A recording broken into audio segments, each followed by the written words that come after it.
একই কক্ষে বাবা ছেলে সহ ৩ প্রবাসী বাংলাদেশি প্রাণ হারিয়েছেন। এছাড়াও গুরুতর অসুস্থ অবস্থায় আরও ২ বাংলাদেশি বর্তমানে হাসপাতালে চিকিৎসাধীন রয়েছেন। মর্মান্তিক এই ঘটনা ইরাকের স্বায়ত্তশাসিত কুর্দিস্তান অঞ্চলের আরবিল শহরে ঘটে। স্থানীয় সময় বৃহস্পতিবার বাগদাদে অবস্থিত বাংলাদেশ দূতাবাস এক শোক বার্তায় এই তথ্য নিশ্চিত করেছেন। নিহতরা হলেন ব্রাহ্মণবাড়িয়া সদর উপজেলার পৌর এলাকার মেড্ডা গ্রামের মৃত ইয়াকুব মিয়ার ছেলে তারেক মিয়া, তার একমাত্র ছেলে সাব্বির এবং ফেনী জেলার মেহেদি হাসান। অসুস্থদের মধ্যে সাব্বিরের চাচাতো ভাই লিটনের অবস্থা আশঙ্কাজনক হওয়ায় তাকে নিবিড় পরিচর্যা কেন্দ্র আইসিইউতে রাখা হয়েছে।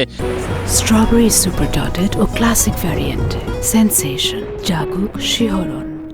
তারা সবাই আরবিল শহরের একটি ভবনের আন্ডারগ্রাউন্ড কক্ষে একসঙ্গে বসবাস করতেন।